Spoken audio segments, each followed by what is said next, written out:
Sedano and Kap. A little sabor, and we're going to just nosh. It is George Sedano. It is Scott Kaplan. Sedano and Kap is on for your Monday afternoon. I'm going to have to say respectfully, I'm going to disagree. Okay, why is that? I don't know. Here we go on Michelob Ultra Reaction Monday. Michelob Ultra, 2.6 carbs, 95 calories. It's only worth it if you enjoy it. And you know you enjoy this show. As we do the LA Afternoon Drive Takeover. We'll go till 6 o'clock tonight. Then Lakers back on the court, trying to bounce back from that loss on Saturday night. But was it a win still? Because LeBron got 40K. You've been waiting to hear what Sedano would say, and maybe even what Cappy would say. Plus, of course, producer Lindsay and producer D. You understand what I'm saying? That's the way basketball works, Big D. Well, you didn't specify. You just said he was from here. Lindsay, you're going to have to take the L, and you're going to have to be okay with taking the It's not me. It was DeAndre who pointed it out, not me. And DeAndre, you're going to have to take the L, too. Both of you guys are going to have to accept the L. Why are you bringing me into this? You're both going to have to accept the L, okay? How many times is Lindsay going to hit the Cleveland drop today? Meanwhile, we're going to do fun and frivolity. Let's get to it for your Monday afternoon. I mean, come on, dude. Yeah, this isn't small market nonsense. Yeah. You don't put two monster radio superstars of Los Angeles on the air without proper introduction. There you go. Sedano and Kap is on right now. Right now. Come on, man. I'll even do it in Spanish. Sedano and Kap están aquí ahora mismo. See. The LA Afternoon Drive Takeover. Sedano and Cappy. See. Yeah. Right now. Yeah. Beep-ba-da-boop. Doom-da-da-da. Boom-ba-da-bop. Boom-ba-da-bop.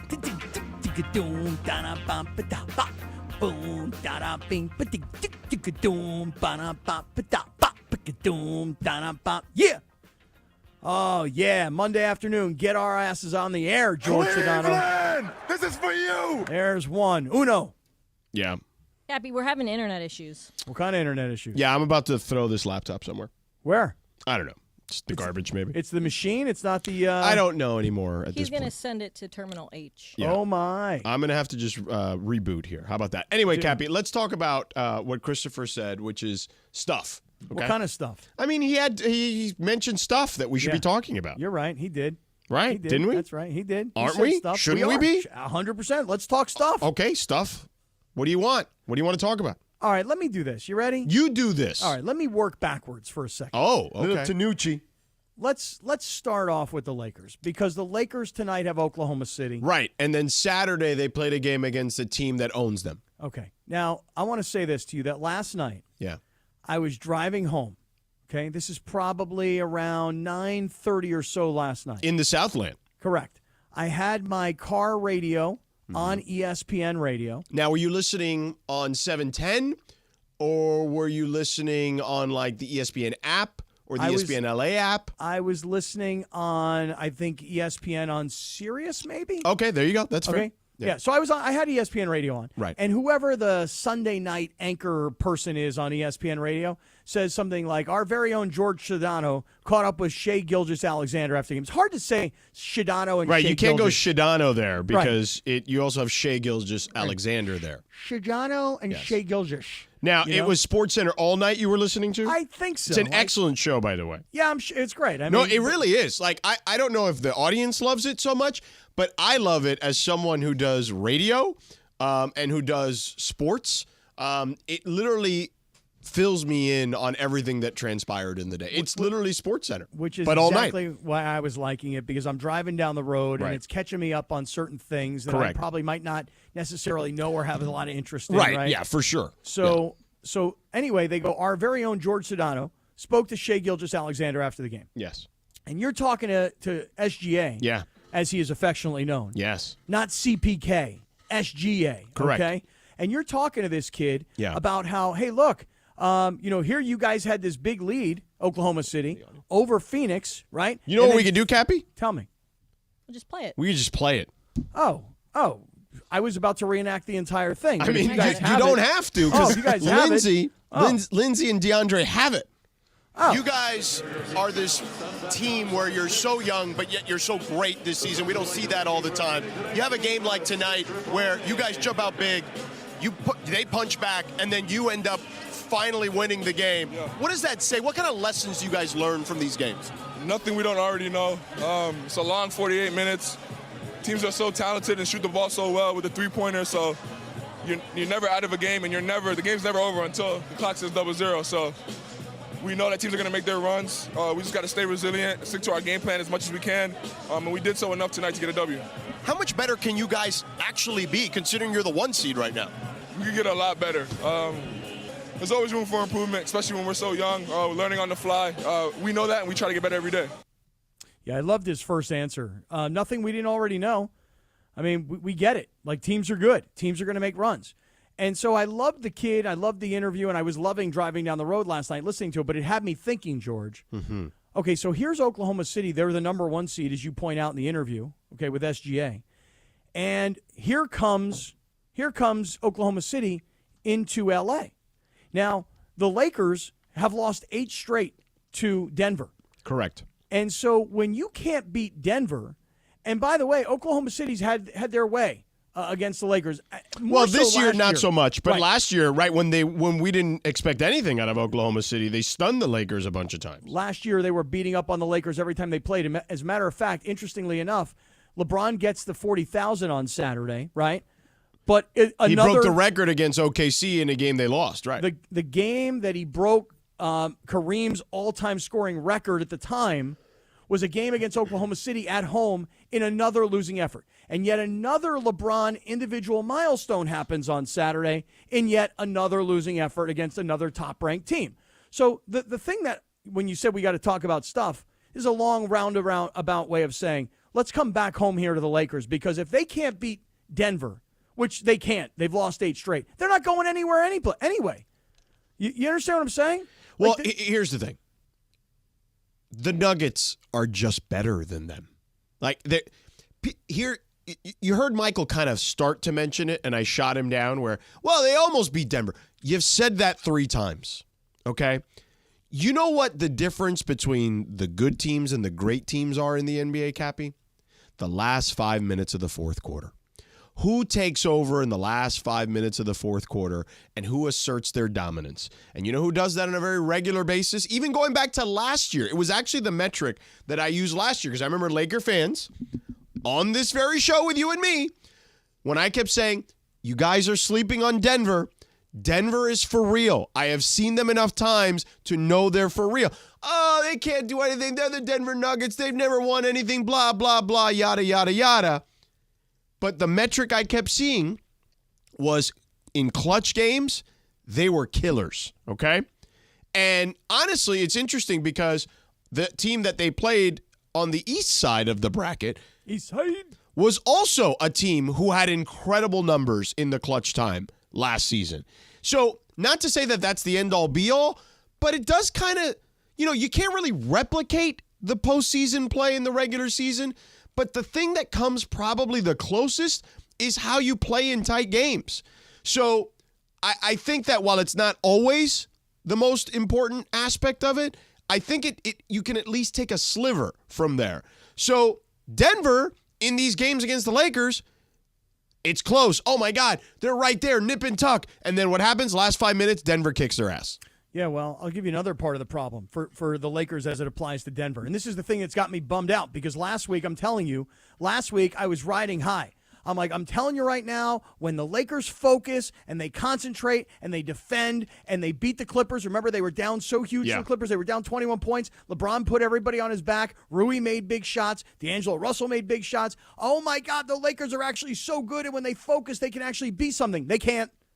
Sorry. Now, today they can't. Now, hold on a second. They win tonight. Tomorrow I'm going to come back. I'm going to be right back. They're playing OKC on a back-to-back. Like, if anything, if OKC wins this game after the Lakers lost the way they lost, like, to me, that says more about OKC than it would about the Lakers. You know what I'm saying? Like, OKC, this is the type of game, even as a young team, like, you should lose this game.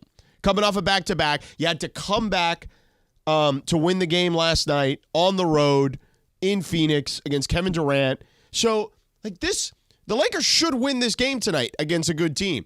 If they don't, that's not good. No, well, I'd like to say to Anthony Davis, hey, big fella. Oh. Big fella. How about this? Can you save it for the other side, what you want to say to the big fella? I do. I can, but I'm cautioning you in advance. Okay, because I could get the car ready. No, I don't want to hear about Terminal H. I'm just telling you. No. I'm going to, hold on. No Terminal H. No Terminal H. Don't get anything ready for Terminal H. Other ear, because I have IFB in the one ear. Hey, get the car No, don't started. get the car ready. Tell Just them get no. it started. No, don't get it started. Get it started. No Terminal H Turn for on me. the engine. I'm just going warm to tell it the up truth. No. a little Terminal bit. T. Okay?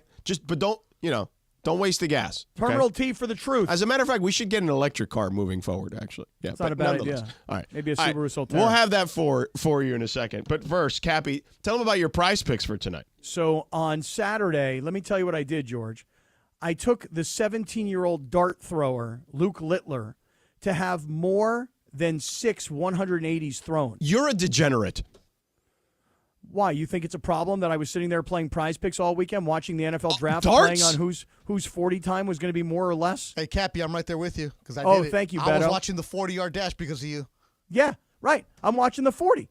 Is he going to go for more than 4.3? I mean, the combine? Okay. Darts?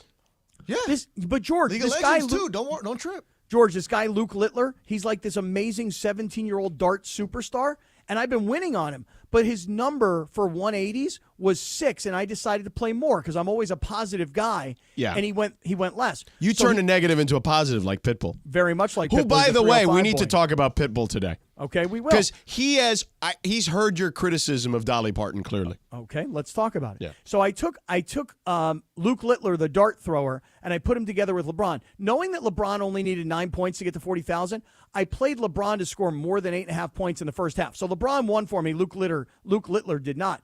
But because I knew that Littler had already lost earlier in the day, I took Jokic to score more than 26.5 and LeBron to score more than 24.5. I turned $20 into $60. It's just that fast. It can happen for you just like that. But right now, you can get up to 100 times your money. You could turn $10 into $1,000 right now in Prize Picks with all the basketball action that's going on, hockey, college basketball, everything that's going on right now. You can just take 4 picks and turn $10 into $1,000 right now. Here's what I want to tell you. Download the Prize Picks app and use my code CAPPY, K-A-P-P-Y. Download the Prize Picks app and use my code CAPPY for a first-time deposit match of 100% up to $100. You put in 100, they put in 100, you got 200 to play. You put in 50, they put in 50, you got $100 to play. So let's get everybody to download the Prize Picks app. Use my code CAPPY. You can even make your deposit on Apple Pay on your phone. It's so easy. Pick more, pick less. It's just that easy with Prize Picks. Every Friday, we're giving away fifth-row tickets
Sucker.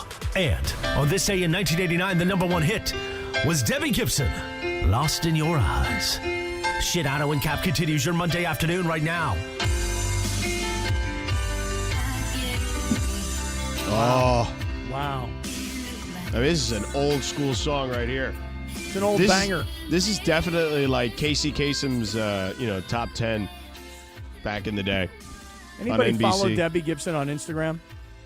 You did? I do. I follow it. Debbie Oh, you Gibson. still do? Yeah, I do. I think do. she's great. I love Debbie Gibson. Oh.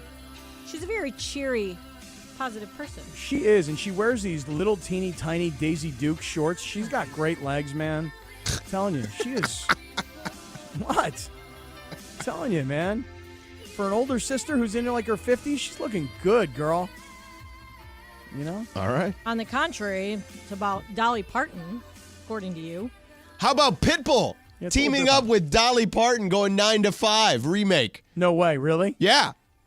Oh man! All because he heard about you trashing her. you talk about turning a negative into a positive. The 305 boy, Mr. Worldwide, he'll take care of things for you. They have a 9 to 5 remake, and it's him and Dolly on the remake. Well, you know what? Listen, all I'll say is this. When they perform that song together, she will not be wearing a Dallas Cowboy cheerleader costume. Oh, here we go. And she won't be wearing Gene Simmons' 12-inch platform shoes where she can't even walk up and down the stage because Pitbull will coach Dolly Parton up. You feel me? Pitbull will coach her up. That's all I'm saying. Every day above ground is a good day. If you hear the song, like instead of calling her, he says Dolly, but he references it's like Dolly. You know what I mean? What do you mean, like Dolly, like Dolly? Like darling. Yeah, but he says almost. Dolly. Like Dolly. Like let's go. In Spanish, but he says it Dolly, like referring to her. Oh, had nothing to do with darling? What is Dolly in Spanish? Dolly Let's means go. let's go. Let's Oh. go. Oh. No tu hablas español? No. Oh, dude, get with the game, dog. Nein, sprechen Sie Deutsch. Oh, really? Ja, jawohl. Oh. I have not heard this yet, not gonna lie. Oh, yeah, Yeah. this is a banger. Yeah. Come on, Pitbull. Come on, Cap, don't do that. Let us listen to it.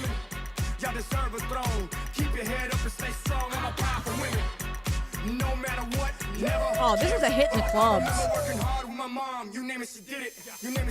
Did he say he's working hard with his mom? Yeah. DeAndre's back here like, He said, growing up, mom used to work. Oh, I thought he was calling Dolly his You mom. just hear he's saying he used to put stuff on layaway. In the Sears catalog, probably. There she Oh, is. yeah. There's Dolly right there. great. Get it, girl. Anyway, I just want you to know that he clearly heard your slander. I don't know, man. So She he's like, I sounds got to team up with Dolly. Yeah. Dolly. She How sounds did like that what, happen? what Jerry Jones would sound like if he were a singer. How did that? Seriously. You're terrible. What? You probably sampled it what from is like he- an old recording too. Oh my God! This is from the woman who last week ripped a 9-year-old for her national That anthem. is true. You I did. mean, Listen. come on, you're a bad person. Props to Dolly for like putting herself out there and teaming up with people like Pitbull to like expand her audience. Good for her. How about Yes. props to Pitbull for bringing Dolly back, Well, that's awesome too. That's awesome, I mean, too. She's been back though, Cappy. Mr. Worldwide. So, Cappy, you had a thought for the big man, Anthony Davis. Well, I mean, listen, I this whole conversation began with LeBron, and you know what happens is every time LeBron has a personal milestone, the team loses. Correct. Now, I will grant you, last year when he broke Kareem's record, they were playing Oklahoma City. Although Yeah. the largest comeback in his career, Yeah. they won. Right. Okay. And that was a good game against the Clippers. I give him that because remember, the next day I was like, oh, they're winning the championship. Now, today I'm on the roller coaster. I'm on the downslide on the roller coaster because they got beat for the 8th straight time by Denver. Right. And I really want to talk about LeBron and his 40,000 points because it just seems like every time there's this personal milestone, it's more about the milestone than it is about the team winning or losing. But I'll get to that in a second. Anthony Davis. If the Lakers are ever, and I mean ever, going to beat the Nuggets again, Anthony Davis has to score. 17 points, George, is not getting it done. No, but he needs to get touches. Okay. That's you can when you're in his position. It's not like he's bringing the ball up the floor. You know what No, I mean? Like they got to get him the ball. and he's got to score. I mean, all I'm getting at is this, is that offensively, I don't care if you want to tell me it's coaching, if it's scheme, or if it's him working against a defender, whatever the case may be, get more touches, score more points. 17 points for Anthony Davis. Right, but you were about to put this on Anthony Davis when the big man's got to get – somebody's got to get him the ball. All I'm You saying know what? is, Warm up the damn car. You know what? Go ahead. Warm it up. Warm up the car. Warm it up. As a matter of fact, bring it around In the fact, driveway. You know what? Bring it around. Because all I'm getting at is this, is that LeBron is going to get his points, and you need LeBron to get his points. Rui Hachimura should be your third scorer. Rui Hachimura or D'Angelo should be your third scorer. To quote an old SportsCenter line, I don't remember who was the SportsCenter anchor. I think it was Dan Patrick who used to say, he got beat like a rented mule the other day by Jokic. Okay? Wow. Like a rented mule. Yes. Boy, that's just offensive to mules. I can tell you that right now. Well, Dan Patrick used to quote it on SportsCenter, I believe, all the time. All I'm getting at is this for Anthony Davis. Hey, look, 17 points, bro, not enough. Look, Anthony Davis, for the Lakers to beat Denver, is going to have to score 25. 30. He's going to have a big game. What was the game last week where they beaten the Clippers and then they came back the next night and they beat Washington and he scored 40? Right. Well, great. You know, scoring 40 against Washington, by the way, they needed every one of those 40 points, right? Because that game was a very tight game. The Kyle Kuzma revenge game, right. Yes. But you against a team like Denver, Anthony Davis has to be your best or second best player on the floor, Correct. Particularly when it comes to scoring. Yes. So 17 points is not going to get it done. I'm not putting the loss exclusively on him. Yeah. I'm just saying. It sounds like you are. He's a part of why they lost. Can you acknowledge that? Or is that going to send me to Terminal H? I mean, is he a part of why they lost? I mean, I guess he's a part of why they lost. I mean, he was fairly efficient that night. You know what I mean? Like, I don't think like if I'm rating the reasons that they lost that night, I'm not putting him like near the top, if that's what you're asking me. All I'm saying is this. When I look at the scores, because after the game was over and you go back and you start to analyze, think about this. The bench literally had nothing. 11 points. I mean, nothing. Garbage. Yes. There's no contribution scoring-wise from the bench. The starters all scored in double figures. Austin Reeves had 19. D'Angelo had 17. LeBron got his. Right. And by the way, almost all of them playing above 30 minutes. And most of them well above 30 minutes. All I'm saying to you is this, is that on against certain teams, you have to rely on your superstar players. Right. I Anthony get it. Davis is your superstar player, and he's got to score more than 17. I am in agreement with you, but somebody's got to get him the ball. Let's do it this way. Okay, go ahead. So down the stretch in the last 5 minutes of the game, okay, Yep. to your point, they needed to go to AD more. You know why? Because in theory, AD should get you easier buckets than the other guys trying to play from the perimeter mostly, okay? So we have this tweet in the Sedano and Kap Circle of Trust. Ombre Triathlon. How much of an impact does a coach have in the, quote, last 5 minutes? Does Spo, as in Eric Spoelstra, influence the last part of the game? Does he run sets? Or is it helter-skelter? Is he inexplicably committed to non-effective players in crunch time? Okay, so he's clearly ripping Darvin Ham.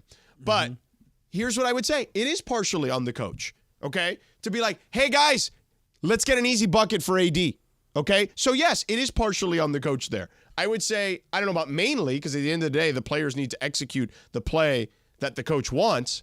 However, I don't know what's happening there. Since I was not doing the game, I don't know what was being said in the huddles. When I'm doing a game, usually particularly late in the games or late in quarters, I stand up, and I listen in on the huddle to at least have some semblance of an idea of what could be coming, right? It allows me to understand what's happening.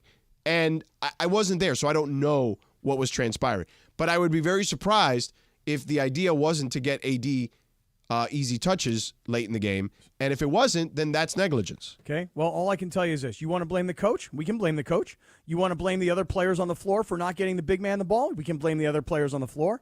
I'm actually putting some of it on AD because he only scored 17 points. Some of it is on him, too, because he's got to demand the ball. But I'm telling you, on the pecking order of that, it's probably like coach, player, AD. Okay, so it's Darvin Ham's fault first. I'll blame Darvin Ham. I have no problem with that. And if he did want them to get him the ball, then it's on the players. Okay, then it's LeBron's fault because LeBron was probably more concerned about getting to 41,000 then, right? Well, I mean, I don't think he was getting to 41,000 in that game. Just maybe he was like, hey, I'm going to keep on shooting so I can get to 41,000 as fast as possible. I mean, all I'm saying is this. AD, when it's all said and done, if the Lakers are ever going to beat the Nuggets, he got to have more than 17 points. He got to score 25 to 30 points in a game like that. He's got to be a monster. But get him the ball. Okay? And, hey, here's another thing. when Jokic is doing these fadeaway, like soccer throw-in shots that are off the glass that he's not even calling. Well, look, he's playing good. They're playing good defense on him there. You know what I'm saying? Like, there's nothing you can do about that. Like, he's just that Jokic good. Jokic is just unbelievable. Right. He's just that. You And know? Jamal Murray kills them every time, too. And Jamal Murray, and this is on you, buddy. Okay, I blame you 100%. Well, I I'm told you to talking get DeJounte Murray. Well, you told me. No. But you told me. I told you to get somebody to play the point of attack against Jamal Murray. And you also told me that Jamal screamed Murray. that literally from the mountaintops, okay? You I told me he climbed sprained the his San ankle. Bernardino Mountains for months telling you that. You told me he hurt his ankle the night before and he wasn't even going to play. You know? You told me he wasn't even going to play. I said, mate, I didn't think he was going to play because he busted his ankle I was at going to play halftime. him on Prize Picks. And I'm like, my boy Sedano says he's not even going to play. I'm not playing Well, Murray on Prize I Picks. didn't say definitively. I said, yeah, I would guess he probably wouldn't play. Well, you guessed wrong and it hurt me. Oh, sorry. And it hurt the Lakers too. But nonetheless, what I've said is you needed somebody to defend the point of attack. You know who can't defend the point of attack? The two Laker guards. They can't. So you know what's going to happen? You play Denver if they're healthy, you're going to lose. Yeah, well, 8 straight times, and it doesn't look Well, like it's but I'll getting tell you better about it in like anytime. a series. Well, forget about a series. I mean, in a series, they lost 4 straight times last year. And by the way, I'll tell you what. People are sleeping on this team they're playing tonight. They're sleeping on them in a big way. Tonight's result doesn't matter to me. They are sleeping on this team, and I'll explain why in just a moment.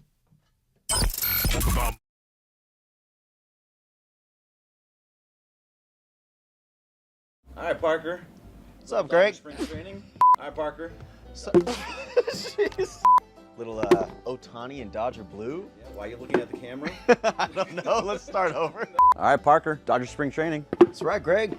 Otani and Dodger blue. Yeah, Yamamoto's here. Pretty excited about that one. Tons of new faces. I mean, Kike's back. Yes, it's great. Maybe we should talk about it on the ESPN LA YouTube channel. I like that idea. What do you say? 9:30, 9:55? Right, leading right into Travis and Sliwa. Get a couple guests. Maybe Marcus Grant, Travis Rogers, perhaps? Yep, just have a bunch of people come in. Maybe Clinton Yates will even find his way in. Oh, you know, you always want to have the handsome man president right there. Absolutely. All right, well, I think we should do that. We'll do it every day, Monday through Friday, 9:30 to 9:55 on the ESPN LA YouTube channel. Thanks to LAX.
Sedano and Kap more at 4 p.m. And it is Sedano and Kap, a Michelob Ultra Reaction Monday. Don't forget, we'll walk you up to coverage. The Toyota Lakers countdown to tip-off at 6 p.m. Today is the 70th birthday of Katherine O'Hara. I don't necessarily know who that is off the top of my head, but producer Lindsay put in the notes. She was in Home Alone and Beetlejuice. There you go, sucker. And on this day in 1997, Notorious B.I.G. released the song Hypnotize as a single. Sedano and Kap continues your Monday afternoon right now. Katherine O'Hara is also the mom. She was Kevin's mom in Home Alone, and she's the mom in Schitt's Creek. In what creek? Schitt's Creek. I've never seen that show. I tried to watch it, and I was like, I don't know. It was too uncomfortable for me. It is dark, uncomfortable. Like, if you like Curb Your Enthusiasm, you'll like Schitt's Creek. If you don't like that kind of comedy, then you're not going to like it. I love Curb, but I couldn't get into that one. It was just like, oh, no, I just feel too bad for these people. I watched the first couple episodes, and also it didn't, get me. And everybody, when I told people I turned it off, people were like, what's wrong with you? I can't believe you didn't watch the whole thing. I'm like, I know, but I like Reacher. You know, so that's kind of the first part of the problem, George. You're never going to let go of Reacher, man. George just spit out his water. He's hunched over right now, Cappy. Reacher, hit you on the head. Headbutt, shoot, boom. You know what you are, Cappy? Tell me. You're just like a walking Michael Bay endorsement, like Michael Bay film endorsement. You just like all the explosions and all that stuff, and Yeah, but I like Curb. But Curb, I watched episode 1 of this most recent season, and I'm probably most inclined to get back to it because I love Richard Lewis, and I feel terrible that he died. But I watched the first episode of Curb this year, and it was even I was annoyed, and I live in that world. Yeah. Where everybody's always arguing and everything's always a problem and everything, everywhere you go, it turns into a big headache. Yeah. I live in that world, and I thought it was funny, and it just, I don't know, man. The first episode of the new season. Yeah. Kind of. Well, anyway, that's who Katherine O'Hara is, just so people know. She did Kevin Yeah, she's Kevin's mom. on the plane. But wasn't she also? She was the wife in Beetlejuice. Is she the redhead? Yeah. Yeah. Okay. Yeah. But Well, it's a you great remember Home movie. Alone, right? I love Home Alone. Yeah, Changed my the life. mom. She's the mom. She's actually pretty famous. You just don't. She's you in know, those you don't know Kevin her Hart name. commercials now too. Yeah. Oh, really? She's in Kevin Hart commercials? Well, the one they do with the Capital One card, right? Where she says, Kevin! Yeah. And he's like, you're always losing Kevins. Yep. Oh, I didn't know that. Yeah. Hey, good pickup by you. Yeah. Anyway. Cappy, Sir. so OKC comes to town tonight. Mm-hmm. You said we're sleeping on them, huh? They're good. Like, here's the thing. Are they championship good this year? Probably not. But, man, they are coming fast, okay? They are going to be right there really soon. So I spent a lot of the day with them yesterday. I never go to shoot around anymore, okay? Because most of these teams, like, shoot around is kind of pointless. You know what I mean?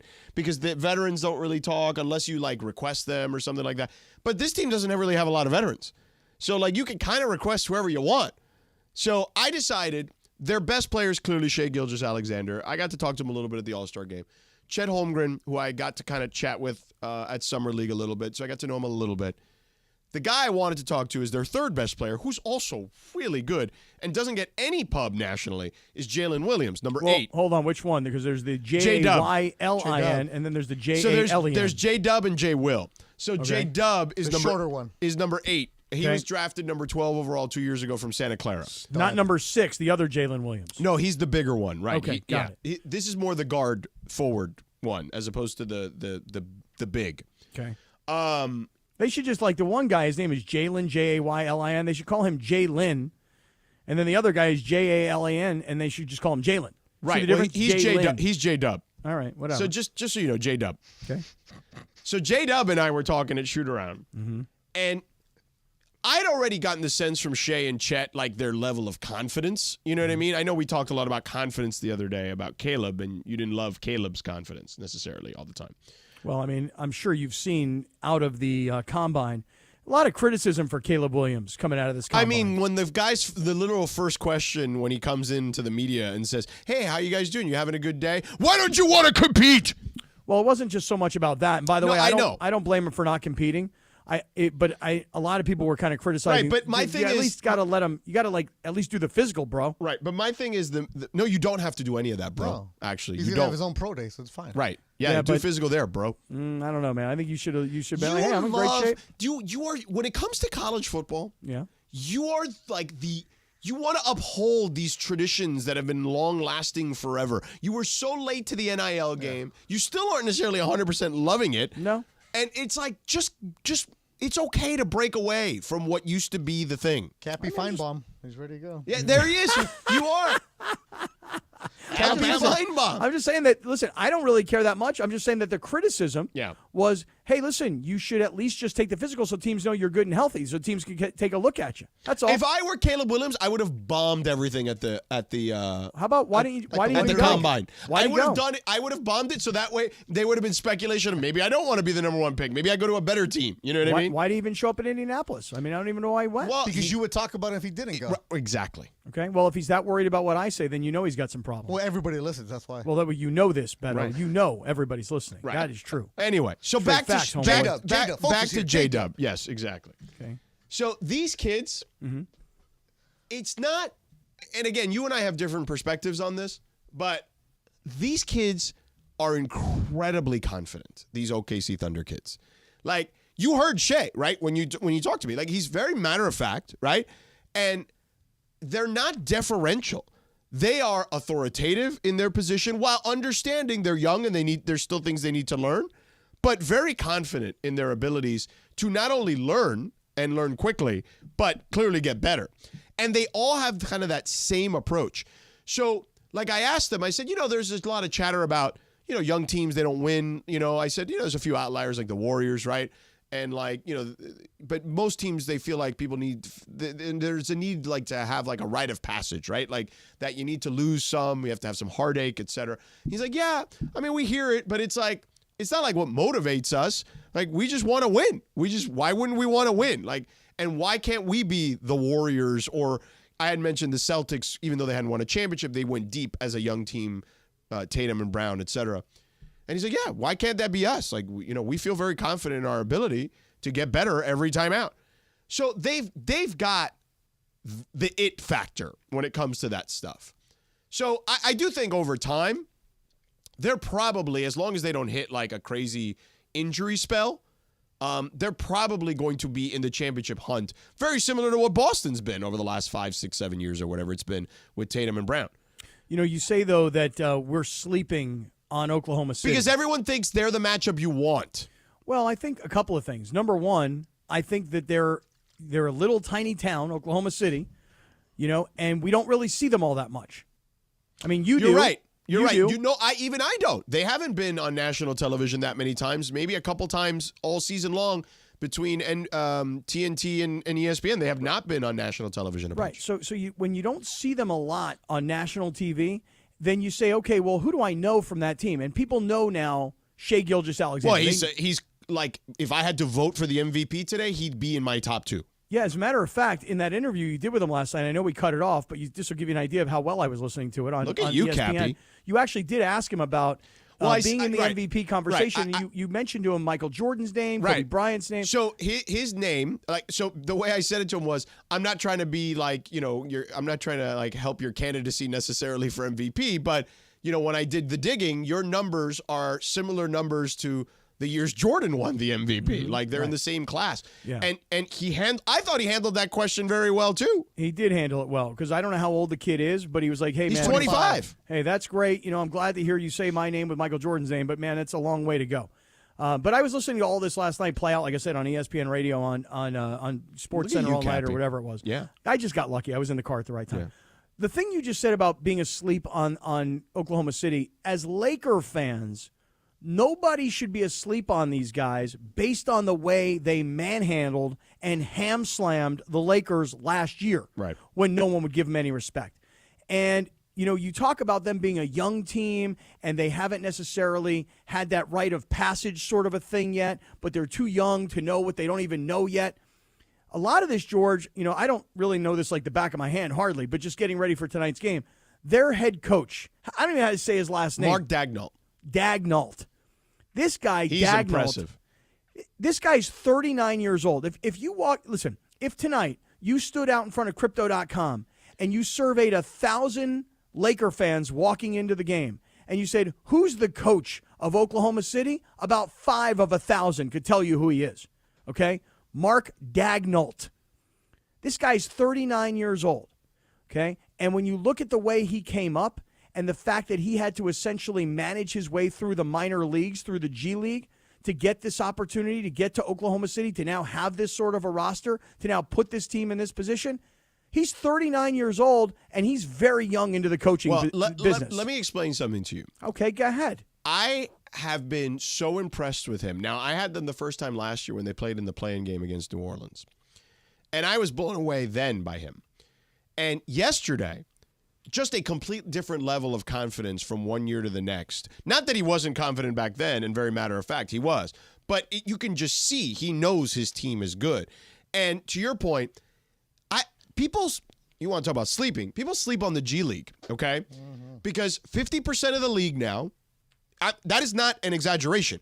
50% of players in the NBA have played a stint or more in the G League. So when you're Mark Daigneault, okay, and you spent 5 years coaching their G League team before you were an assistant coach for Billy Donovan, who you were with previously at the University of Florida as a staffer.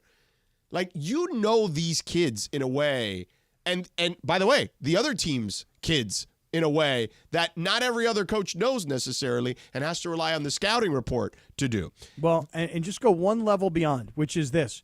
When you're not a player, okay, you always talk about Eric Spoelstra and what a great coach he is, and maybe he's the best coach in the NBA. Well, he started in the film room. He knew every player in the league because he started in the film room. That's my point. He didn't have this decorated, crazy college playing career, and everybody knew him, but he wasn't good enough to make it in the NBA. But all I'm saying is this same guy, Daigneault, this guy started as a student manager at UConn way back in the day. So what I'm saying is Jim that Calhoun. That's exactly right. He worked his way, Beto, literally from the entry level of picking up jock straps, okay, to saying, I want to absorb everything I can, coach, to the point where Calhoun actually said to him from UConn, dude, I don't know what you're going to grad school for. You should be a coach. And then he started to work his way up. We read the same story, huh, Cappy? I did, because I didn't know anything about him. I'm not embarrassed to tell you that. Yeah, I didn't know anything about the guy. I'm right there with you. I'm impressed. I'm so impressed with this guy and what he's got his team, but what his background is to get his team to this.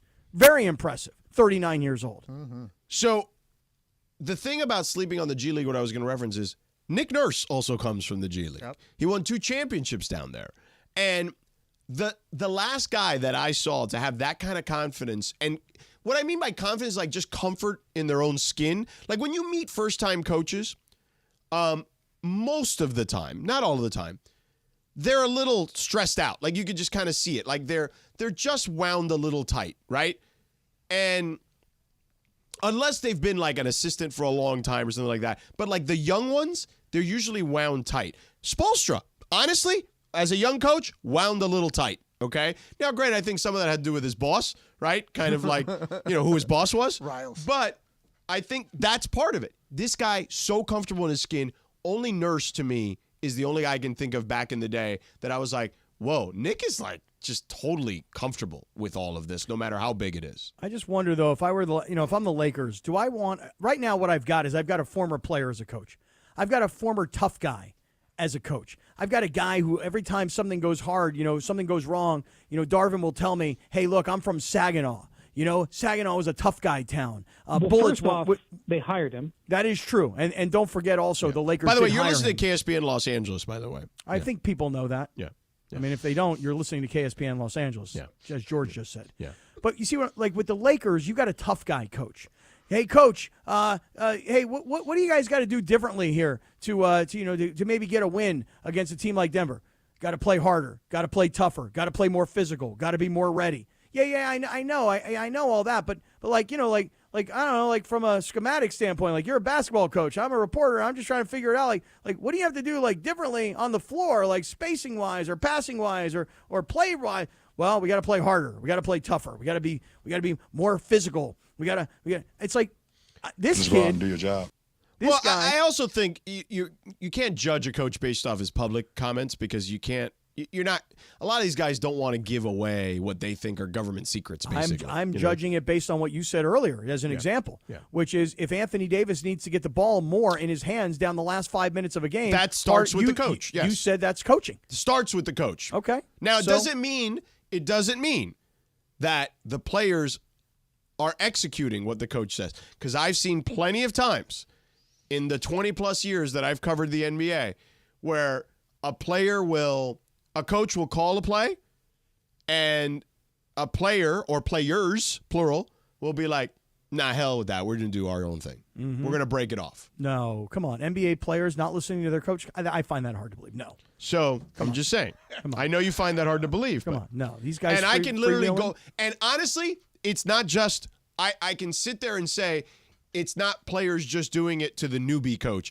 I've seen players do that to Hall of Fame coaches. Oh, my God. Players in all sports do it now. What was the game earlier this year in the NFL where somebody scored a touchdown late in the game and they were like, yeah, well, the coach told us to take a knee, but we were like, we don't want to take a knee. Oh, Atlanta.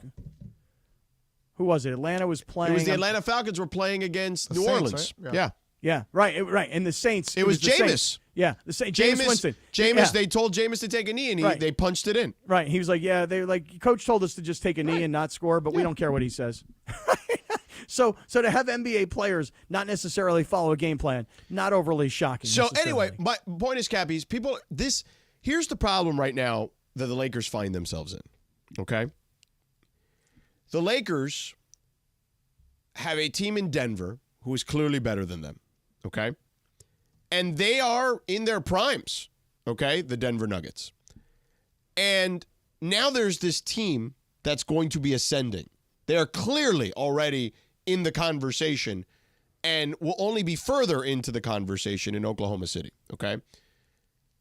And the Lakers are at a situation where they stood pat, I understand why they did it, but they stood pat in the hopes that they can land another star that can transition from being the third guy with LeBron and AD, in theory, to being the guy that they move forward with post-LeBron, whenever that is, or as LeBron his skill erodes more as he ages, okay? When's that going to happen? I mean, we're seeing it to some extent. Oh. I mean, are we not? I mean, they're not winning in the same capacity that they used to win. No, but LeBron is playing the way I understand. LeBron can play. I understand. But what I would say to you, and I'm sure LeBron would even admit this in a private moment, I'm sure, is the LeBron who used to put up those numbers were more impactful to winning. And the Lakers aren't winning in a way that they would have won if LeBron was even 5 years younger.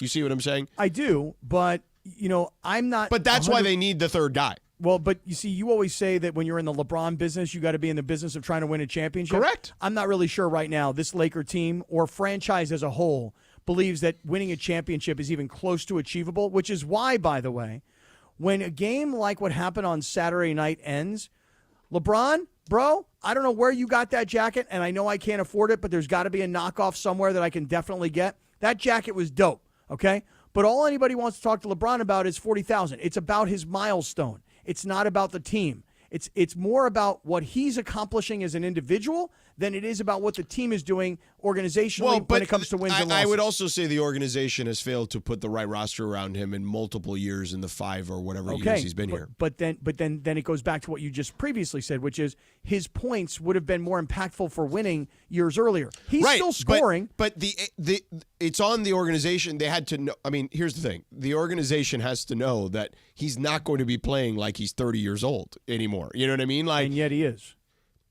Sort of. Well, this game ended on Saturday night, and you tell me, because someone explained this to me, because maybe I missed something along the way. That's certainly a possibility. I'll grant you that, okay, George? Maybe I missed a storyline along the way. But when LeBron got done with the game on Saturday night, and he got done with his 40,000th point, and he showed up at the press conference looking dope AF, right? With that cool-ass coat that he was wearing, and now that his beard doesn't have the gray because he's using the Just for Men in the beard and it's nice and dark. Well, he knew he was going to probably talk to me when he beat the Clippers, so there was that. That was too. I mean, his beard now is looking James Harden dark. Yeah. It's looking, looking good, right? What was he talking about after the game about everybody wanting him to fail? Did you see these comments? I did. I saw them on SportsCenter, so I didn't know if I didn't get the full grasp or context of it. But you want the full grasp? Sure. Okay, because I don't know what he's talking about. I have the audio. I can play it. They literally asked him, like, what would you, looking back on 40,000 What would you say to your 18-year-old points? self? Yeah, like after he scored 40,000 points, looking Yeah. back on your career. So what like would you that say? commercial he did back in the, like sort of like that commercial he did a while back. Exactly. Yeah. Because I'm pretty sure they played that commercial right after it happened. So here's I cut it into two parts because it's kind of long. So here's the first part. I wouldn't tell him anything, honestly, because 18-year-old LeBron had a great head on his shoulders. He just did. He was put in a position where I wouldn't wish too many 18-year-old kids to be put into. But he just had his head in the best possible position. He was raised the right way by his mother. He was raised the right way by his Little League coaches. He was held accountable by his friends. He met a young lady in high school that held him down as well. And then he just told himself, if you want to make a real name for yourself and your last name and your family and your friends and your city, the only way it's going to happen if you just stay focused and maintain focus and put in the work. All right, that's the first part. Okay.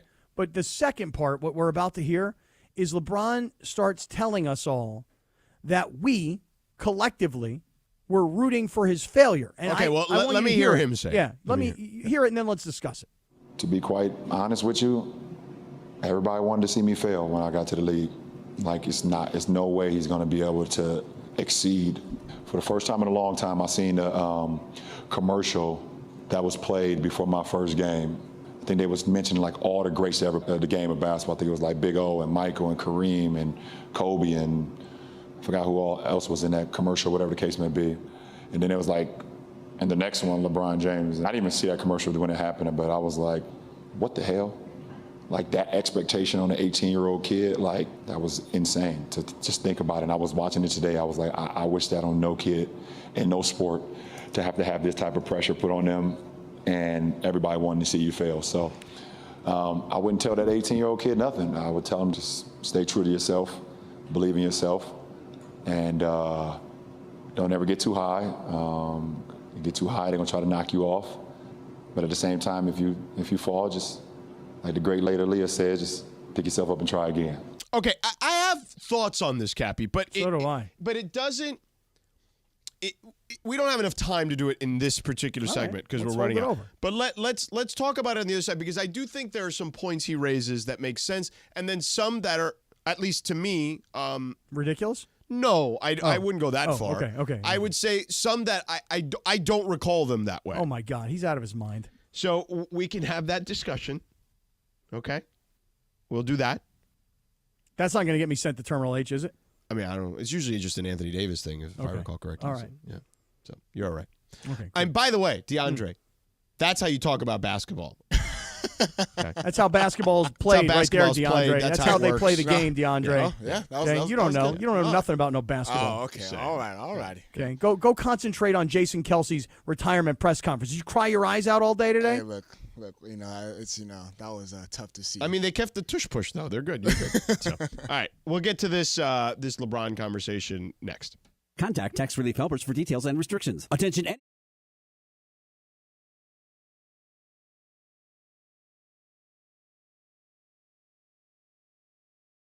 All right, Parker. What's up, Greg? Spring training. All right, Parker. Jeez. Little Otani and Dodger blue. Yeah, why are you looking at the camera? I don't know. Let's start over. All right, Parker. Dodger spring training. That's right, Greg.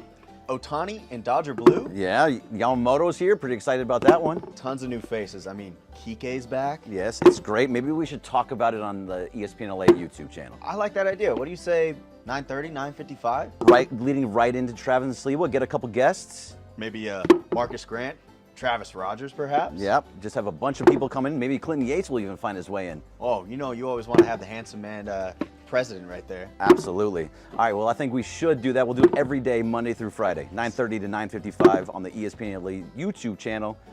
Thanks to LAX.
Beal. And yesterday, back in 1994, the pop group The Spice Girls was formed. Sedano Kap continues your Monday afternoon right now.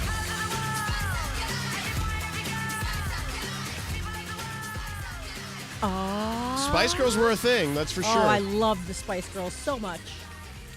Is Jessica Biel married to Justin Timberlake? Yes. Oh, okay. That's how I know her. I totally did a Spice Girls dance for a talent show when I was in like 7th grade. Let me see it. Oh, Let me I see what you remember got. the whole thing. Let me see what you got. I remember it. Put the camera on her. Let me see it on YouTube. It's not to this song. It's to a completely different song. What song was it? What was it called? I know how it goes. How's it go? Hold on now. I can't do it with this song in the background. I mean, Lindsay, let's see what you got.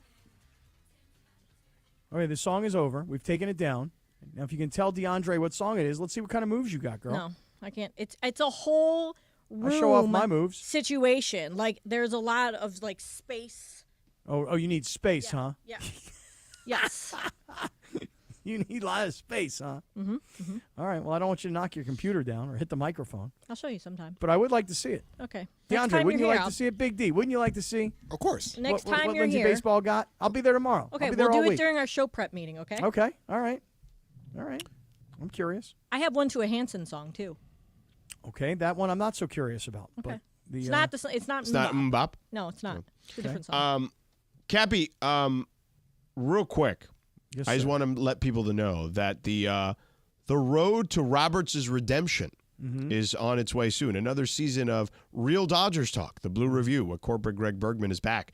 Don't miss your first chance to talk about the boys in blue every morning, weekday mornings at 9:30 a.m. on ESPN LA's YouTube channel. The Blue Review, presented by LAX, where change is in the air. I was at Camelback yesterday. Before I went to my game, I decided to check in on the Dodgers. Okay, saw all your videos, saw all your pictures. Seemed like you got a lot of Shohei yesterday. Yeah. Seemed like you took pictures from every angle of Ohtani. I did. I sat in different spots. I went to the press box. I was down in the seats. I went to different places. Did you see his wife? I did not.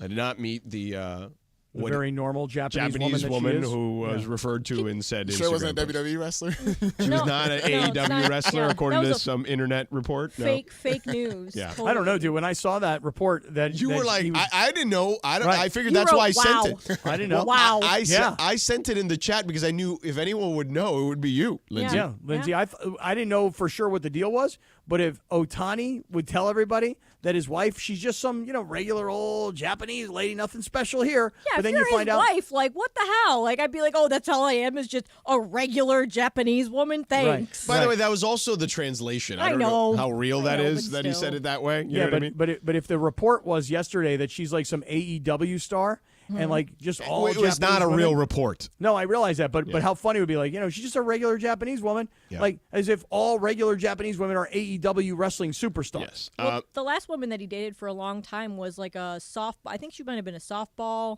star, or she played some professional sport. Yeah. Okay. So he was awesome yesterday. Clearly, anyone who watched or even saw the box score. And they're going to score a lot of runs. The top of that lineup is as good of a top of the lineup as I've ever seen. I mean, it's maybe as good as there's ever really been. Perhaps. We'll find out. Yeah. Those first three guys, him, Betts, him, and Freeman, it's just, wow. It's impressive. Mm-hmm. And, Will Smith, the crowds, I'm sure the crowds are crazy because I've been seeing a lot of Dave Roberts now that he's on the redemption tour. Yeah. But I've been seeing a lot of Dave talking about how different spring training is this year with Ohtani. It's always been crowded. It was a pretty packed house. Right, I'm sure. I would say. Did you see him breakdancing? I did not, but I saw the video you sent, which is great. Ohtani was breakdancing? No, your boy Dave. You didn't see that in the group Mookie was chat? watching him. Oh, yeah. No, I haven't seen it. Yeah, look in the group chat. Yeah, it's in the group chat. I don't remember seeing The it. Japanese media has gotten everything. Okay. Dave Roberts breakdancing, Yeah, huh? it's Spinning on funny. his back? It's funny. Yes, he is, literally. Yeah, he's Really? for real breakdancing. And he ends in the pose where he's like laying on his side with his arm out. You see? Oh, my God. I got that. Oh, here it is. Isn't that funny? Oh, yeah, but you got to make sure. Oh, go, Dave. Go, Doc. He did a little Booker T spinneroonie over there. Okay, but you know what? But he had the right paper on the ground because you can't be doing that on AstroTurf. You got to have the right paper on that, or like a cardboard box or something. I used to when I was in the '80s. What I would do is I'd take a cardboard box and I'd spray it with some kind of silicone spray of some sort, and then what I would do is I would break dance on it, and that's exactly what I do. I spin on my back see how many spins I could do, and then I'd end with my hand on my head, my hand on my hip, like, what's up? That's right. You I brought did your it. own boombox too, or what? Oh, of course I had my own boombox with a cassette tape. Hell yeah, 2 Were you cassette wearing tapes. a Kangol hat and like a big thick chain? No Kangol hat. I was wearing parachute pants with Capizio shoes because those shoes were the best shoes to moonwalk in. Oh, no Superstars, no Adidas? No, man, not Adidas, dude. I needed Capizio so that I could moonwalk like Michael Jackson. Hee, Shamon, the whole deal, right?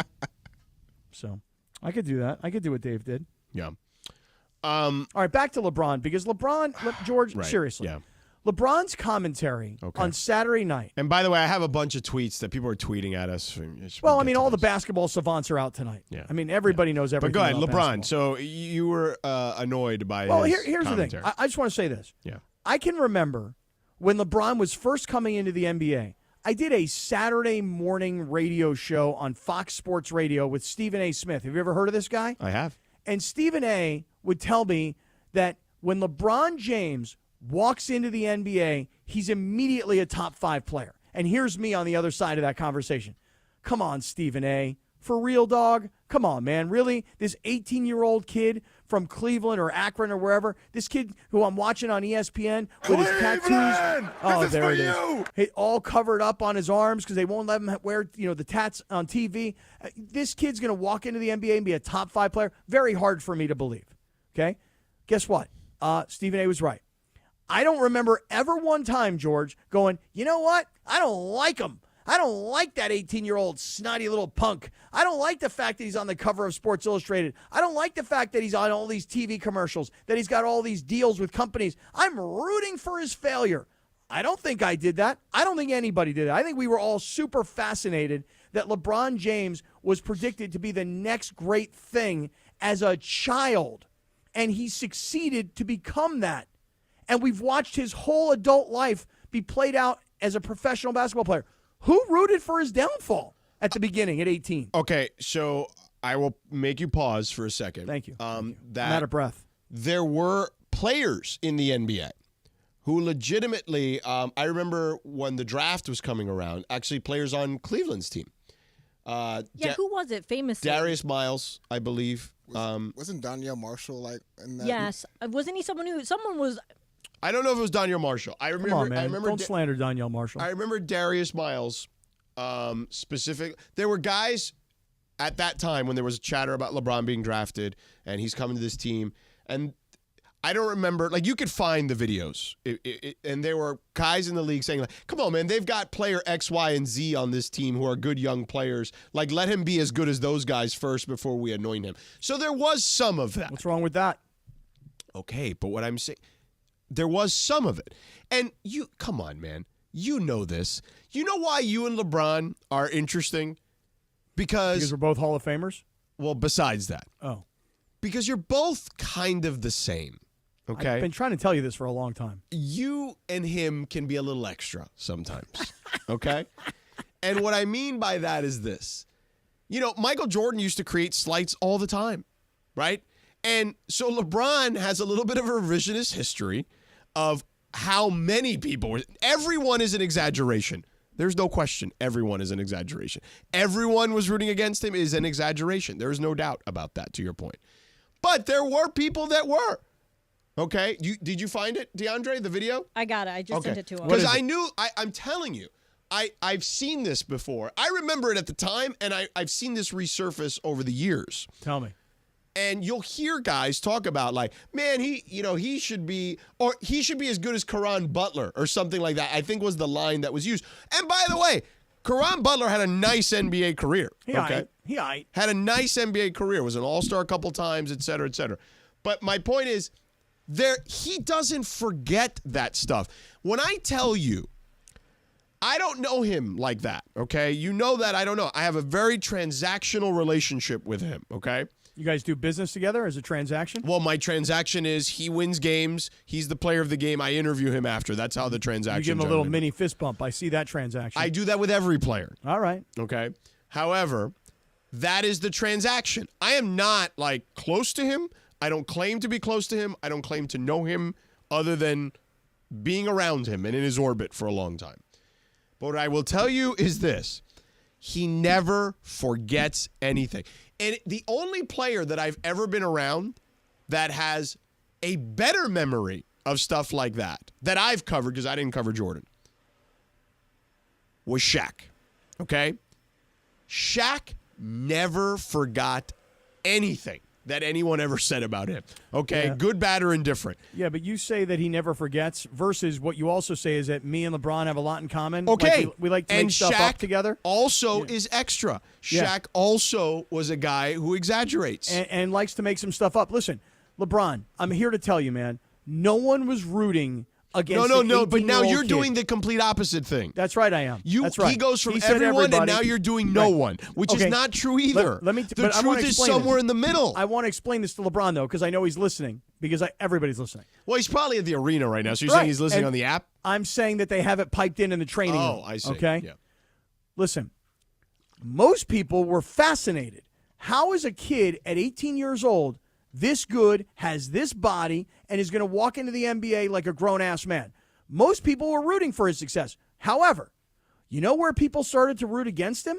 You know where people really wanted to I start know to see him exactly the fail? minute it happened, when he Of said, course. I'm taking my talents to South Beach. At that moment, Right. it was like a wrestler who was a good guy, who was a baby face, who turned into a bad guy Right. and heel. It was when Hulk Hogan became Hollywood Hogan. Yes. Right. When LeBron said, I'm taking my talents to South Beach. Changed everything. That's when people went from, oh, he's so cute and he's from the area and he's carrying his hometown team and we love him, to, oh my God, he left his hometown team and he's joining an established championship caliber organization. That's when people went from, I love him to I hate him. From I want him to win to I want him to fail. I think he's talking, though, like to George's point about everybody in the NBA.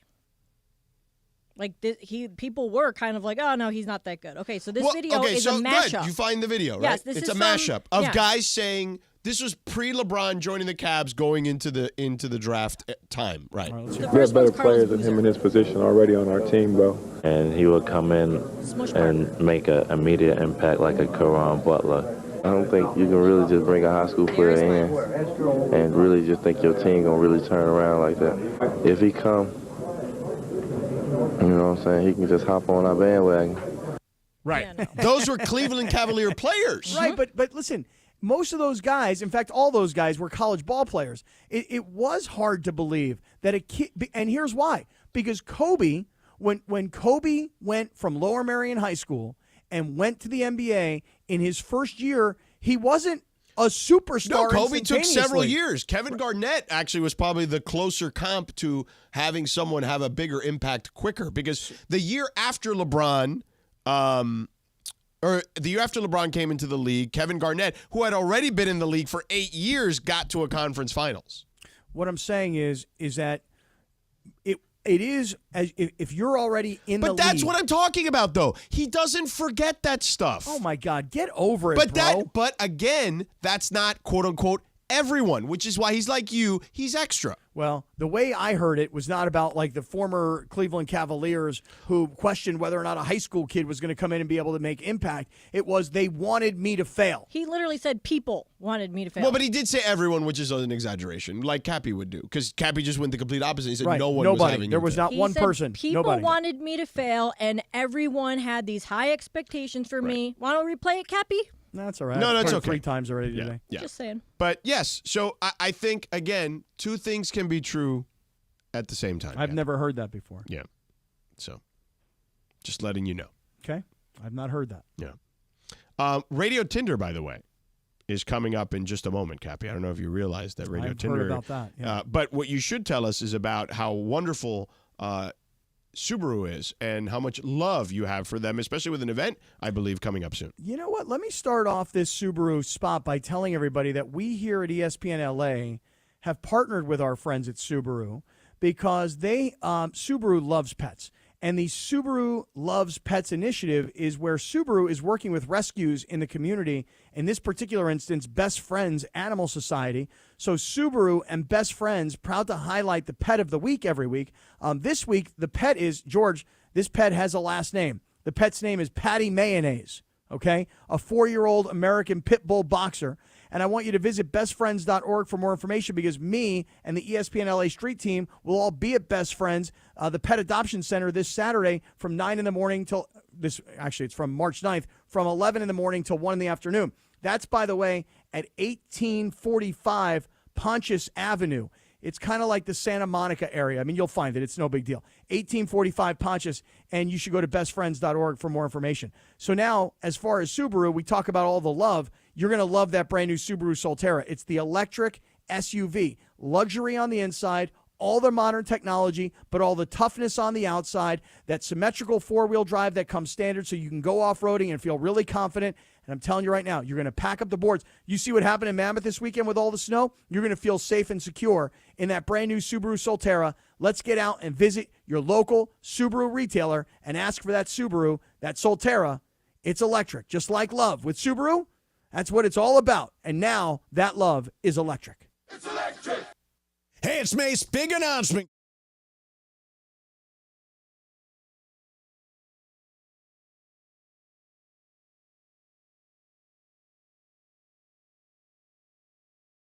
All right, guys, it's officially back. Fifth Row Fridays presented by BBGO. That's the official game day snack of the Lakers, by the way. And this is the best thing we give away.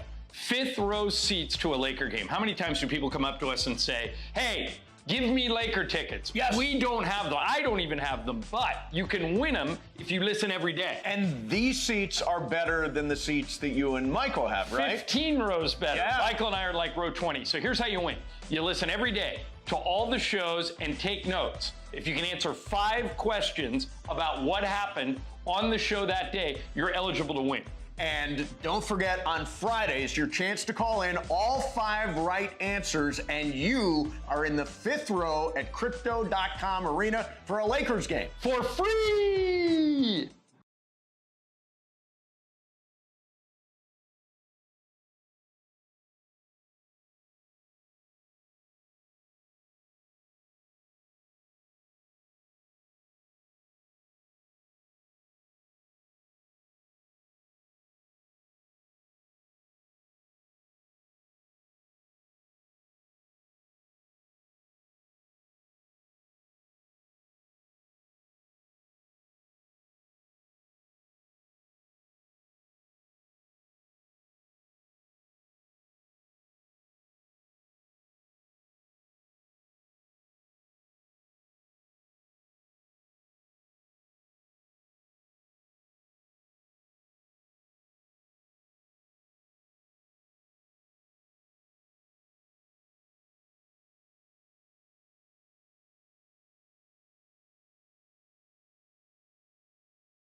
All right, Parker. What's up, Greg? Spring training. All right, Parker. Jeez. Little Otani and Dodger blue. Yeah, why are you looking at the camera? I don't know. Let's start over. All right, Parker. Dodger spring training. Premiered on TV. We remember Daria. Remember in Beavis and Butthead? Diarrhea. But anyway, she had her own show. But the TV theme's not that interesting. But on this day in 1989, Chip and Dale Rescue Rangers premiered on the Disney Channel. And I love this TV theme. You can follow her at Lindsay Baseball on Twitter or Instagram. And don't forget about our sponsor, Tequila Mandala. Always swipe right on Tequila Mandala, founded in the city of Downey, just like me. And by the way, Cappy, just to be clear, Chip and Dale the Chipmunks, not the way we dressed up that one time that night in San Diego. Okay. Anyway, take it away, producer Lindsay. Thanks, Christopher. I got that. This song is going to be in my head for like 2 weeks now. It's such a catchy tune. Love Rescue Rangers. It was a great show back in the day. Yeah, did not last very long, but it was good show. Did it not last long? In fact, maybe it just ran in syndication for so long that I feel felt like it lasted forever. But yes, yeah, it was a good show. All right, so Radio Tinder here. So a man is facing charges of attempted grand theft auto after police say he tried to steal a driverless car in downtown LA. This happened on Saturday, And the guy hopped into a Waymo Jaguar sedan that had just dropped off another passenger on Main Street. I saw a Waymo yesterday, actually, in Phoenix. It almost ran me over. Yeah, they're Did you all say over. a Waymo What? It's a They're called Waymos. It's a driverless cars. Right. And they're like taxis without a driver. And this one in particular was a Jaguar. Right. A Jaguar? Yeah. Jaguar. Well, that's how what they say on the commercial, so Yeah. I don't know if that's what actually. It's not Chief Saholic, the wolf guy who, the bank robber guy. Is No, that no, that no. guy? It wasn't that guy. I did see that on SportsCenter last night. That was I know, very that was funny. bizarre, right? So this 29-year-old guy robbing those many banks. Yeah, this guy got in the Waymo on Main Street, just north of 1st Street. He got into the driver's seat, and he tried to manipulate the system to put the vehicle into drive, but he couldn't figure out the controls. So a Waymo employee then got on the car's communication system and instructed him to leave the vehicle. She was like, "Sir, please leave the vehicle." You know, that type of thing, like Right. OnStar. And he did not follow instructions. So then the representative called LAPD, and they arrived a short time after, placed him under arrest. So they actually had to remove the Waymos from the streets in San Francisco because they were having so many problems. So I'm wondering, do you guys think these driverless cars are going to work in LA? Swipe left or swipe right, George? I mean, if they're going to work in LA is kind of a broad question. I would say, for me personally, I'm not there yet. So I'm going to swipe left for me personally. I think eventually we'll all get there. It'll take some people more time. Some people will not ever get there. I do think it's going to be the wave of the future. Like, I think that we will trend in that direction far sooner than probably I think I'm ready for, maybe. I also, I like driving. Like, I do. I like being behind the wheel of a car. But think of all the stuff you could get done in your car on the I way get to it, work. but I also get motion sickness. I do too. So I don't even like. I'll give you an example. Like many years ago when I lived in Bristol, and I would have to do stuff in New York, for like the studio in New York. Back in the day, I remember the show I would do every once in a while was Keith Olbermann's show when he came back to ESPN.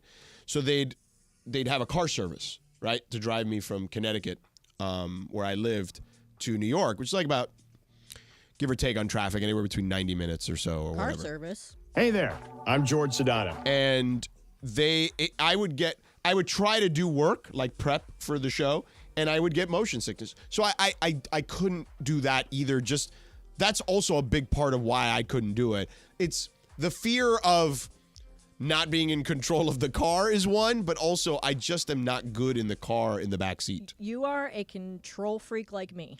Yeah, but I'm also a guy who gets motion sickness. Yeah, so being I in the do- back seat of a car is a terrible idea for me. I do too, and sometimes I have no idea like when or why it's going to happen. And my biggest struggle is the ride to the airport, because sometimes it's the smell of the car or it's the way you're Right, driving. 100%. I have no idea when Yes. it's going to strike. Sometimes I'm perfectly fine, but other times Yeah. I'm like 5 minutes and Yeah. I'm like, whoop whoop. Yeah. So I don't know if I could do the Waymo. What about you, Cappy? I do. I lower the window a lot Yeah, sometimes. so do I. Yeah. They're like, what are you doing? It's cold out. Yeah. So my first instinct was to be like, no way am I getting into a car that's driverless. That's like my first thought. But then I started thinking to myself while you guys were talking. First of all, I don't get motion sickness. I don't have any of those problems. So I can sit in the back. I can work. I can use a phone. I could use a computer, whatever. So that's good. I wouldn't mind taking a car. And the reason I was like, wait a second, I don't want a driverless car. I don't trust a driverless car. But then I thought to myself, wait a second. I don't know any of these Uber drivers. No offense, Uber drivers. I don't know you people. You know? And I trust you guys. And I get in a car. I get into an Uber. I don't even look up. I'm on my phone. I'm doing things. I'm not even looking up to see what you guys are doing. I just have total trust and faith in my Uber driver. Like, hey, we get into an accident. It's on them. I mean, I'll just sue Uber. I'm starting to think all of a sudden, you know what? Maybe the driverless car is the better way to go. That's what you think of when you get in the car is, if I get in an accident, I'll sue Uber. Yeah, it's Uber's fault, not my fault. Yeah. Oh, that's funny, Cappy. DeAndre, could you do it? Nah, I'm a Sedano man. I like driving my car. I like getting in the car, listening to No, music. but if you had to take an Uber, dog, I mean, you ever take an Uber? Nah, I don't. Honestly, I do not take Ubers that often. I'm being dead serious. I'm always driving. I really only do to the airport. I like having my car so I know when I need to leave, I can leave. I don't like feeling trapped places. Yeah. As weird as it sounds. Yeah, but I mean, listen, if you were ever going to drink, it's like, I'm not drinking and driving. Forget about it, man. I'll take an Uber from my house. I'll take it, or I'll drive to a place and be like, hey, if I start drinking, forget it. I'll just leave my car and I'll Uber from there. But I have total trust in these Uber drivers. So I have an idea. Next Drive Live, although I don't think Chris would be up for it. I was going to say you do it in a Waymo. I've not even seen the Waymos. What do I have to do? Do I have to download the Waymo app? Is that the deal? They're relatively new to this area. They just deployed them over the past few weeks. Waymo? Yeah, I mean W-A-Y-M-O. Waymo. Okay. Waymo. Yep. Okay. It could be W-A-A-M-O. You don't know. Everybody tries to come up with something creative. Is that the way spelling works, DeAndre? Yeah, I saw one in Phoenix, as I said. I almost got run over by one yesterday. So Waymo, huh? Yeah. Yep. All right, what's next, Liz? All right, so I saw the story in the Wall Street Journal. One of the travel writers wrote about how he recently took one of his trips with his brother. And he was like, I saw my brother slip his wool socks on as he climbed into bed. And he was like, what are you doing? And so he said, I feel like if you sleep in your socks, you're a psychopath. And there is something about your temperature rises a lot when you're sleeping. And so people don't understand how you could do it because you get too hot. So, I'm kind of with this guy. I feel like unless you are doing a baby feet foot mask, sleeping with your socks is weird. It just depends. So, if you're sick, your body temperature is completely unregulated, right? Your body temperature I get, if I have a cold or if I have a fever, I get cold very quick. So I'm normally a sleep in a t-shirt and underwear kind of guy, but if I'm sick, forget it. I'm on sweats, a hoodie, and socks. So it honestly just depends on just how my body's feeling at a given moment. And I've also been in a hotel room where the for whatever reason the air conditioner is either really hot or really cold. There's no in between. So it's I'd rather be really cold and just layer up in a hotel room than be hot and sweating. So no, see, when I was a kid, my grandfather used to tell me all the time, never sleep with your socks on. It makes your feet stink. I was like, okay, and I don't know if it was right or wrong. He has a point because I feel like it would make you hot and it would make you sweaty, and your feet do sweat. I don't know. Listen, I don't know what my grandfather's deal was, but he told me your feet will stink if you sleep with your socks on. So for whatever reason, my whole life I've been conditioned to not sleep with my socks on, and I sleep naked everywhere, no matter what. Doesn't matter how cold it is, doesn't matter how warm it is. I'm butt naked all the time. So that's just the way I get down. Now, I don't like when people sleep with their socks. However, I have to make an admission here. Sometimes when it's really cold, Rubber or Rachel, she wears her socks to sleep. Yo, if it's really cold, I'm throwing on some socks, bro. And then the next morning when I want to get frisky, I'm like, yo, you got to take them socks off, girl. She's like, why? I can't do it. I think it's weird. I can't have you wearing them socks if we're going to get a little frisky. You feel me? What's wrong with having socks on during that part? If you're cold? I don't want you to wear socks if we're getting down and dirty. Oh. Well, that I understand. I feel like that's not as bad as sleeping with them on. What if your feet are legitimately freezing? While doing it? While in bed sleeping. Oh, well, listen, to each their you're own. Under the covers, so, I just don't like wearing socks. Right, but to sometimes, sleep. again, if your body temperature is off kilter because you have a fever or you're sick, or the room temperature for whatever reason, you're not staying in your own house, there's a lot of reasons that your body will be cold. You're right, and I am one of those weird, I get really, really hot when I sleep, but I live in I keep my room very controlled temperature. I'm one of those people where I sleep with the air conditioning on at 68, and then I have a space heater right in front of my bed, and I have it hooked up to my phone, so I can turn it on and off throughout the night if I'm cold, and then I turn it off when I get hot. That's a lie. That's a heater connected to your phone. What, you can't just use the heater? You got to connect it to your phone? Because then you use the remote. If you're in the middle of sleeping, you don't want to get up and turn the space heater on. I'd rather just put on said it was socks. right next I'd to be you. fine. It's in front of my bed where I would Just have to wear socks, get out of Lindsay. bed. No. I'm never wearing socks to bed. That's weird. Super weird. I couldn't even sleep in bed with somebody who's But you'd wearing rather socks. get up out of sleep and turn on your on phone. a remote on something on your phone? No way. I'd rather just stay sleeping with socks on if I'm cold. No. It's a All big right, difference. so if you are dating a guy and he sleeps with socks on, you break it off. I would convince him to sleep with his socks off. Oh, yeah? How would you do that? I would say you gotta sleep with your socks off. This is so Okay. much better. Try my way of life. All right, there you go. All right, that is Radio Tinder. That's it? We're done? Yeah. Brought to you by our friends at Tequila Mandala. Always swipe right on Tequila Mandala. Award-winning small batch premium sippy tequila made from the finest mature agaves. Available everywhere fine tequilas are sold. Visit their website, tequilamandala.com, and demand the extraordinary with Tequila Mandala. Cappy. Yep. Coming up next in Dealer's Choice, I feel like you and I are on the same page on this one because it was a sad day yesterday in some ways. Yes, it was. So we wanted to make sure that we express our sadness and condolences to a particular person who passed away yesterday in the sports world. So we'll get to that coming up in just a moment, and maybe sneak in, because of who that person was, maybe even a little football talk if we can find the time. But we'll figure it out. If not, we'll do that tomorrow. All right, that's coming up next here on 710 ESPN.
Hope you guys will both be able. Hopefully, this raspy cough thing I've got going on is gone already by then.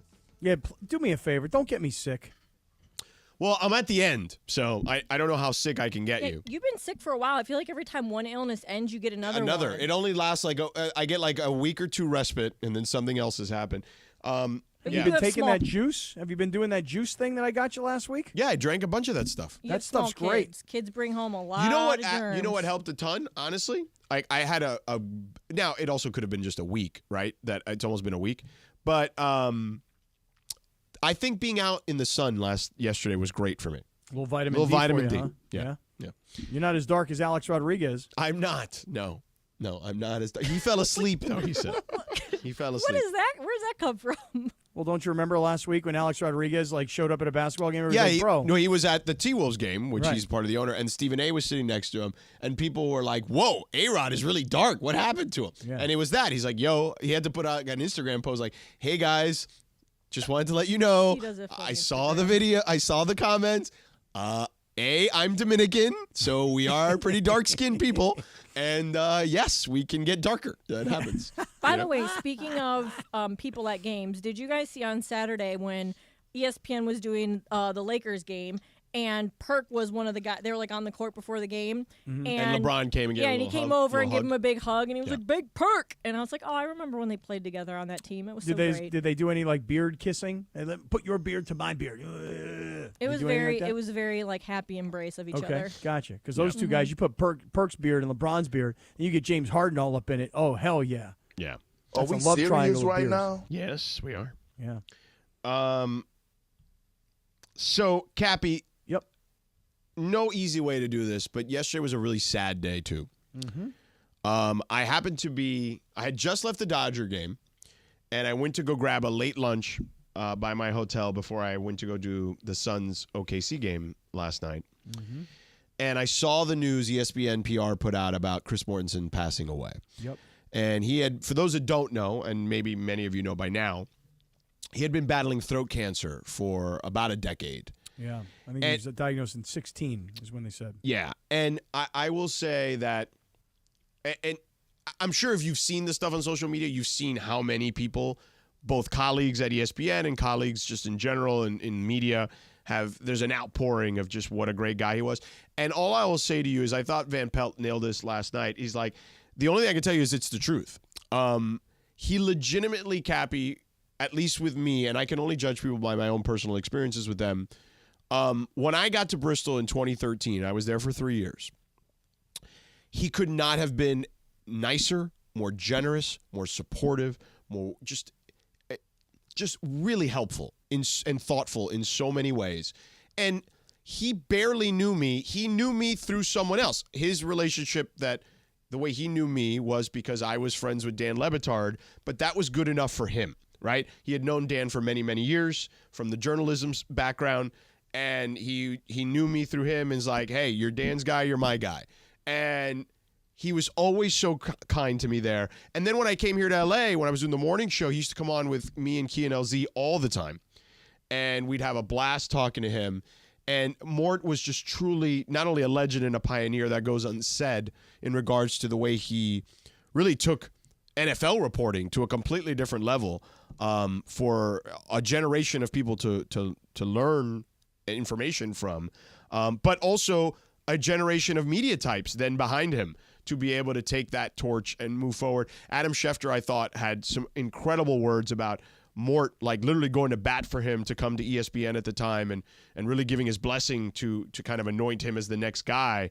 And just all the stuff I've seen has just been really heartfelt and incredible. But it's just so sad, man, because what a wonderful person to be around. And, he's going to be missed for sure. Yeah. So listen, I did not have that kind of relationship with Chris Mortenson. My relationship with Chris was, I'd call him and ask him to come on the radio, and he'd always do it. And then, you'd see him at Radio Row at the Super Bowl, and for 20-plus years, year after year after year, Mort would come by, and it was a tradition. You'd expect to spend some time with Chris Mortenson. So from my perspective, it's not like I was close to him at all. Certainly had a face-to-face relationship, but not close. But I think if you're a radio listener and you're an ESPN viewer, what happens is these guys become part of your life. You get to know them. You know, my friend John Clayton, when he died a year or two ago, I guess it was like a year and change ago. Yeah. Like, you knew John Clayton because he was a personality on ESPN. You know Chris Mortenson because you saw him on every NFL show, on every Sports Center. And, you know, the thing is that even after you knew that he was ill and that he'd been battling cancer, his passion and his love was still NFL football and talking about it on TV, and he kept coming back. So even when he was gone for a while, he'd come back for more. And just, I'm not thinking about this as I had a personal relationship with him. I'm thinking about it as a viewer, you get to know these guys. And 72 years old, George, like, I know that sounds old. It's not. But not today. No. 72 is not that old anymore. Yeah. So, and I know it, listen, hey, the good news for Chris Mortenson and his family was when he got diagnosed in 2016, he got an extra 8 years out of it. And yes, a lot of that time was, you know, dealing with the sickness and battling it, but you got that much more time with your family. Yeah, and, you know, condolences, obviously, to his family, his wife, Mickey, and his son, Alex. You know, he loved those people so much. Like, he always talked about them, at least around us back in those days. So, again, may he rest in peace. He'll be missed, for sure. Damn right. And I'll tell you something, just on a lighter note, just to get out of here. Yeah. I'm freaking pissed. I just downloaded this Waymo app. Yeah. You got to have, like, a special invitation to get in on this thing. Yeah. I mean, come on, dude. I'm downloading your app, and I'm ready to give it a try. I'm ready to go driverless. Real quick, by the way, great job pointing this out in the circle. Chris Mortenson, also from Torrance, the city that I love as much as any, as you know. Mm-hmm. So shout out to Chris Mortenson. From here, Lindsay. Yeah, Torrance. Is he from legit there? Torrance? He didn't just like live there for 2 South years. Bay Zone, Torrance. No, Yes. He didn't play at Sierra Canyon. Yeah. Okay. So anyway, may he rest in peace. We love you, Amen. Mort. Amen. All right, Sliwa and Michael are coming up next. Lakers